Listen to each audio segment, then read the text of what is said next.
This is the True Leader Podcast. Today we talk about the disruptor and promise of artificial intelligence and why it must be balanced with human intelligence.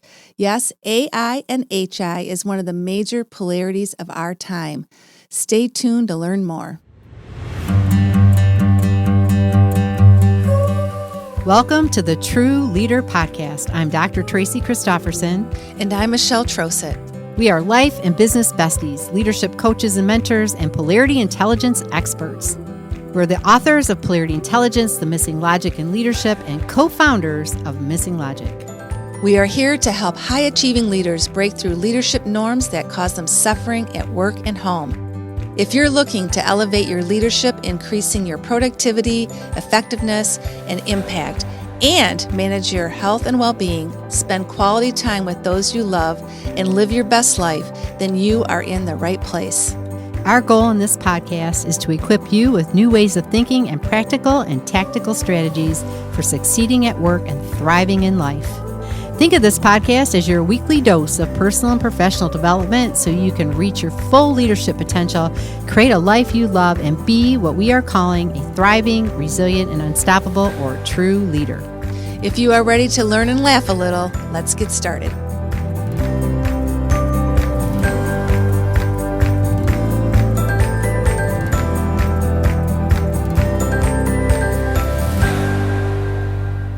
Welcome. It's another incredible episode of the True Leader Podcast. I am one of the hosts, Tracy. And I'm the other, Michelle. Welcome. Yeah, we're super happy to be here and having a fun little chat today. This is going to be kind of a light chat. It's just an exploratory chat on the podcast, just kind of taking a look at something that is intriguing to us. We're not experts at it at all, or don't pretend to know all the ins and outs of it, but it's been very disruptive. Yes. And we've had some experience with disruption. Yeah, so we're not about the status quo. Oh no. No, so but we have this topic made us stop and reflect. Well, there's been other things we've experienced in our life that have been disruptors. Mm-hmm. And probably one of the first ones that came to my mind is really the introduction of automation and technology in healthcare. And there's been all kinds of it in all different ways, but the one that we've worked closely with has been the electronic health record and informatics. And that was a very scary thing, not to age ourselves, but Tracy and I came from the paper world. Yep, everything was written on paper, folks. Yes. So we not only did we, experience that, we led it. And we led the disruption of moving clinical documentation and professional practice processes from paper to technology. Yeah. And all the changes that came with that. And there were a lot of positive things around that. Mm-hmm. And then not some, right? Like, so it's a both and, right? Yeah. You get positive benefits of both. And then I think the other thing is just in healthcare in general, as more technology came in, right? It was always about how do we hang on to the human aspect? How do we not lose just because we have all of this, intelligent equipment to monitor patients and guide different things. It was always about, I got to have my eyes on them.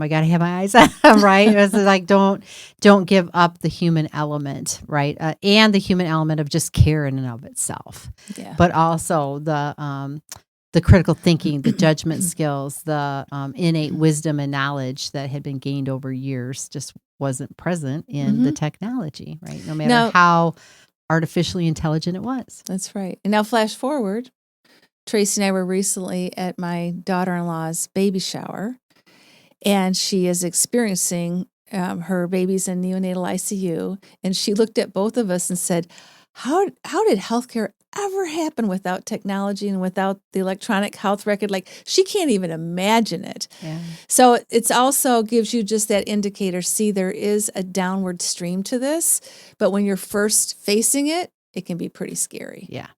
So today we're talking about artificial intelligence and human intelligence. Yes. And, artificial intelligence is everywhere. I mean, it really is. It's everywhere. We have smart machines that make diagnoses for us. We have cars that can drive themselves. Hard to believe, but right? yes. We have apps that can take our voice and translate it into another form of speech. I mean, it's amazing, right? And we have games that beat us all the time. It's kind of disruptive. But, really over the last 2 decades, this artificial intelligence has really started to exhibit the ability to apply learning and take on things that only the human mind could do in the past. Mm-hmm. And so that's what kind of, for some people, makes the hair stand up on the back of their neck, right? It's that we're at that point, which we knew some time was coming. If you watch all the movies, right, and we watched the Jetsons, way back. Again, ages us, but right, it's like it's coming, right? Like we've been knowing for a long time that it was going to arrive. That there would be a time where computers would begin to outthink, or think for us in some regard. So it was knocking on our door, and now it's here. Now it's here. And some people are just diving right into it. They've been waiting for it. They're diving into it. They're taking advantage of the outcomes of leveraging AI and all that it produces. And others, they're just really holding back, right? Mm-hmm. They're really skeptical. It is like really scary. And, and it's unsettling for some of us to think that a machine could outthink a human. And because it brings up a lot of uncertainty and just this feeling like humans can be replaced, and it's going to replace me, maybe in the context of your livelihood and what you do every day. Mm-hmm. And some, like I said before, some are fearful, and that is why we decided to do this episode, because it can be scary, and what are different ways to look at this. Yeah. Exactly. And it's natural. Mm-hmm. It's natural to face fear when you're, to feel fearful when you're facing the unknown. And it's something that a lot of us don't have a lot of experience with, right? So, our brains are wired to keep us safe and to avoid anything that's uncomfortable. And when you're facing the unknown and you're fearful, your brain activates. It's like, whoa, step back, right? Back up. Don't go there, right? So for some people, they've got that warning, like, this isn't safe. I feel like I'm going to lose who I am or what's most important to me. And that's just natural. It's a natural response. And AI is changing how companies work. It is changing jobs. It is, some jobs are being replaced. And that's just the truth, right? And, but, just have you been to the grocery store lately? Like, you hardly even see a cashier anymore. Most everything is automatic checkout, even in the airport now.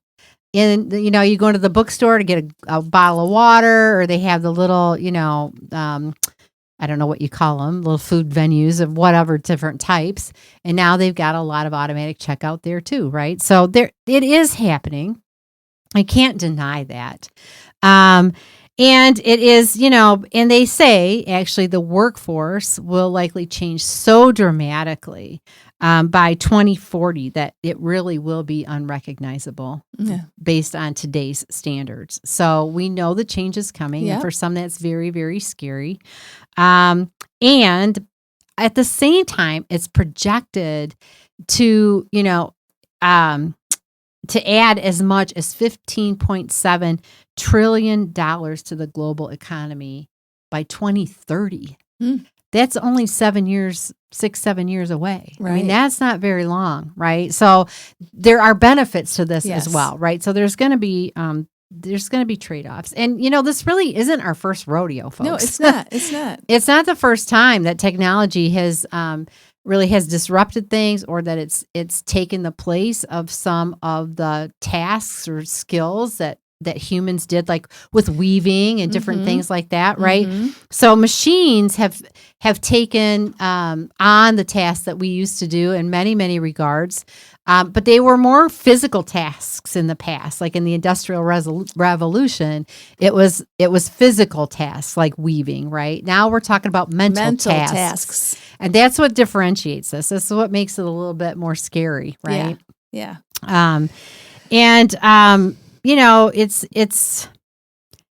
it's this difference between the machine replacing my mind and replacing my body, right? Like, so for some, this is a lot scarier, right? It's a lot scarier. So as Tracy said, we're not experts, but we're very well aware that this is happening, and we are kind of excited about it.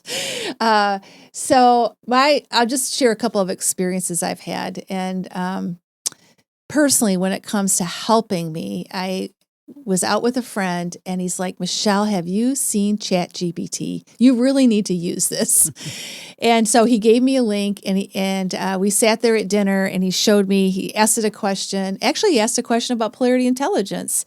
And it didn't, there really wasn't that much on polarity intelligence at the time because our book wasn't out, but it actually went a lot of different directions, talked about polarities in general, and brought all this information like in seconds. And I was like, wow.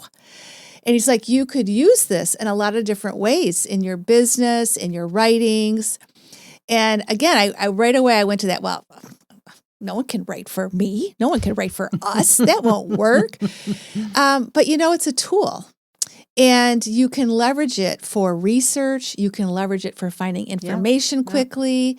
And you can leverage it in different ways.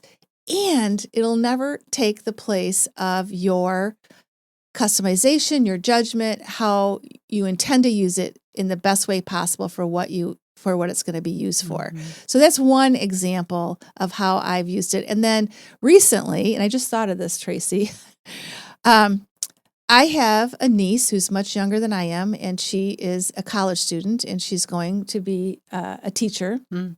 And she was on her local news. Her college professor was on there talking about how they're teaching college students how to leverage AI. Now, she's going to be a teacher. So he's saying, hey, let's not fight it. Let's help young educators leverage AI to come up with their lesson plan. Because then otherwise they got to start from scratch. They got to write it every week. And then they can customize it, which we did a lot with our guidelines when you think about how we used it in our previous leadership roles. And then the next thing I know it, my niece is on TV saying, yeah, I just decided it's going to be here. I'm just going to roll up my sleeves and embrace it. That's right. And I was just like, yeah, because then she recognized there's a lot of benefits. It's going to save me a lot of time, and it actually will help me individualize my teaching for each student because I'm leveraging the lesson plans that I can get from AI. So those are just two examples that I've experienced it personally lately. Yeah. And there, I mean, it's pervasive. It's everywhere, right? So, and there's a lot of different ways to engage with it. But the thing is, we just kind of wanted to talk a little bit about what each element is. Yes. And bring some awareness, right, to that so that maybe we can, gain a different perspective on it, be more open to, experimenting with it, seeing what it is. And I think to Michelle's point, and, for her niece, the more you feed it, the more it learns. Right. Right. And then the more it learns from you, then the more able it is to support you in the way that you need it to support you. Right. Yeah. So again, it's a tool. It can be a beneficial tool to leverage. Right. So it's really recognizing that artificial intelligence and human intelligence are an interdependent pair, right? It's not an either or now. It's an and both. So we might as well start thinking like it that way and really leveraging that. And artificial intelligence is not the answer to everything. It's not a zero-sum game. It isn't the winner. So we don't have to think about it like that. And the question is, how do we leverage both to produce an augmented intelligence? That is really the calling for us at this time in society and as humans. How do we create an augmented intelligence? Yeah, right. And I think too, the truth is the challenges that we're facing around the world, right? Not just where we are, but everywhere, right? Are really can be beyond our human mind. to come up with the solutions in the most expedient way. We've got some serious challenges globally, and we have limited thinking, right, about that. So if our thinking can be expanded and expedited with artificial intelligence, then that may be what saves the world, really. I mean, when you think about it, may save us because we're not able to address the challenges that we're facing with the limited mental capacities that we have. And, another thing is another kind of greater purpose in creating organizations or really successful organizations, right, is, the efficient creative process, right? Like, in order to grow and evolve, we have to expedite that as well. So it's really about being proactive, accelerating, and having, this creative capability. And avoiding AI or over-focusing on the human intelligence will, over time, result in negative consequences. And I don't even know that we can say what those are at this point in time. Right. We're just starting to think about this in an interdependent relationship. And that's why we wanted to talk about it today, because the more we explore what it really means to everybody, right, the better off it'll be, right? The better off we'll all be. So, yeah, exactly. So, we do want to share just a few of the, positives about what we already know about human intelligence and what we are learning about artificial intelligence, just to start this conversation, as Tracy said. So, from a human intelligence perspective, it's how we learn new concepts or ideas from, maybe it's a single experience, but we really internalize it as humans, or it could be from multiple different experiences as well. And it really makes us efficient as a learner. It's really real for us because it's a human experience we had in that learning. Also, human intelligence, humans can imagine. We can use our imagination. That's magical. Like, no one can take away our imagination. Well, nobody on earth but humans can imagine. So that's really an important positive attribute of the human intelligence. And that forms concepts, ideas, sensations that do not exist because we get them from tapping our imagination. And then to receive and quickly integrate information from all of our senses, right? So again, humans have 5 senses, and to use it to make decisions, anticipate how you're going to feel, respond, and all of our other senses that can really, bring that, the more complexity that's involved with humanization as well as use our instincts. So as humans, and if we deeply become more aware of ourselves and we go deeper ourselves as humans, we'll be able to experience that whole human experience and trust our intuition, trust our instincts, and that comes from being human. Right. And that's not present anywhere else, right? Right. So let's talk about artificial intelligence. So I think what's important to recognize about artificial intelligence is that it really it takes copious examples and data to be fed to it in order for it to operate and for it to learn. So where Michelle said, right, is we can be one experience and we learn. One time you touch a hot stove, don't touch it again, right? But for AI, it has to have multiple episodes of data input, right, to get the patterns. Yeah. And to complete, to get to comparable learning levels that we have. The other thing is it recalls information. So it recites information. It doesn't create. Right? It recites or recalls information that is fed to it. The other thing is some can receive data, from multiple types of sources. Like Michelle said, we have all these senses, right? And all our senses can operate at once in a complex situation and give us what we need. AI can use some sensing, but not to that level of complexity. So if you think about a self-driving car, it's got sensors in multiple places, right, to kind of help keep you on the road and keep you going straight.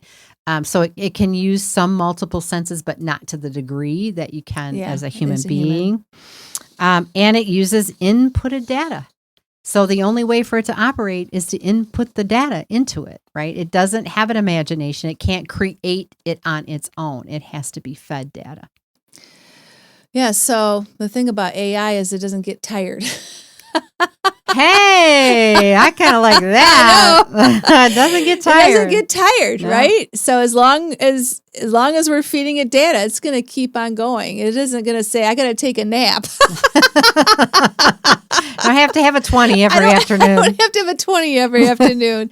And it's great for receptive, lower level routine tasks that are taking place within a closed management system. Like, why should we expend human capital, human intelligence on some of the simple, repetitive things? Yeah, it's all the repetitive things Yes. over and over Yes. and over and over, right? Yeah, and I think for human intelligence, so some things to think about here is this is really, authentic intelligence in an open system. And so where you're having influences from the external environments, right? And it's more complex. And it's about managing influences from the outside, the inside, right? And it's including kind of even distorted information that's coming in or sudden changes where we can adapt very quickly. And again, it's that like one experience, right? Like we can adapt based on that intuitive perspective. And then another thing just to think about this is, talent can win a game, but teams win championships, right? So what we're talking about here is the combination of artificial intelligence and human intelligence working in tandem together. And I just want to share this story and kind of doing a little bit of research on this. There was a story that I read, and it has to do with a game of chess, right? Well, just think about the complexity of playing chess. Now, I haven't even tried to tackle that yet in my life, but so this is about chess. And in 1997, the chess grandmaster Garry Kasparov lost a game from an IBM supercomputer program called Deep Blue. So he actually lost. And what it did is it made him rethink how the intellectual game of chess could be approached differently, right? And so he decided to collaborate with an AI, with an artificial intelligence. Now, sometime later, in 1998 in Spain, Kasparov partnered with a PC running the chess software as his choice. It was an arrangement called Advanced Chess, and he did it in a match against a Bulgarian chess player who he had beaten 4-0 a month earlier. Okay, so obviously different levels of ability. And this time, both players supported by computers, the match was a draw. So this again made him think about, okay, so they both had the same opportunity. Now it's a draw. Then there was another opportunity. In 2005, there was an online chess tournament. And it was called a freestyle chess tournament, and you could use computers along with, your own intelligence.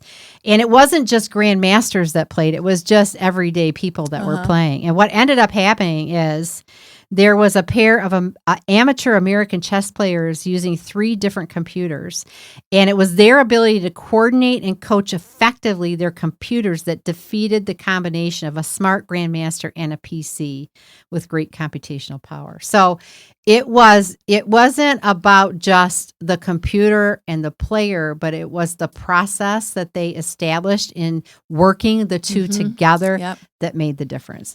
So this is going to be a game changer, right? And we have to really think about how we're going to combine AI with human intelligence to really get the optimal benefit of both, right? And it's not going to be just about, okay, you and this computer. They're going to have to think about the relationship, about the coaching, about the coordination of both together to get there. So it's going to change the way we lead. That's what it's really exciting, I think. I think so too. So we're going to give you a few call to actions after this introduction. Because, our first call to action is don't wait. Right? Don't wait. Explore. Just explore. Be open to the potentials and anticipate what it means for your work, your business, your team. It's not going to go away. So really be open to it, and also start to pay attention, as Tracy said, to that relationship between the machine or the computer and the human, and look at how to strategically integrate this new technology. Don't wait for it to passively, go away or overtake, so be a partner in it, right? Yes. Be engaged with it.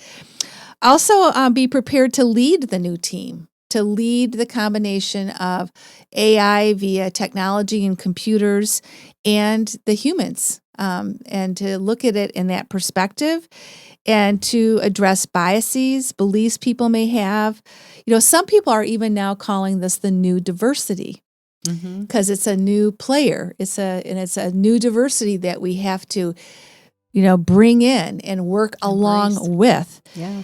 And then the last one is to adjust your team processes to align strengths and weaknesses of man and machine. So thinking about it like that. And Tracy and I were saying before we started recording this episode that there's a lot of other interdependencies and polarities that we are going to learn as we continue to evolve AI and HI. For sure. For Yes. sure. So this was just a starter, folks. And again, we're not experts. We're not claiming to be experts. We're just exploring in the podcast with you live what this might mean, what we need to be thinking about as leaders. And so hopefully it stimulated something for you. We hope you really enjoyed the episode. We really appreciate you tuning in again today, listening to this conversation, and being open to what it might mean to you as a leader. If you enjoyed it, then share it with others, right? And, and you can also just drop us a line on any of our social media platforms. It's Missing Logic LLC, whether it's Facebook, IG, LinkedIn. You can find us and let us know what you thought about this. Let us know if it stimulated anything for you. And make sure you're subscribing to the podcast so you don't miss another incredible episode, right? And if you want to see us on video, then you can check us out on our YouTube channel. So until next time, we hope you stay safe and you stay healthy and leverage that human intelligence and check out the AI. We'll see you next time. See you next time.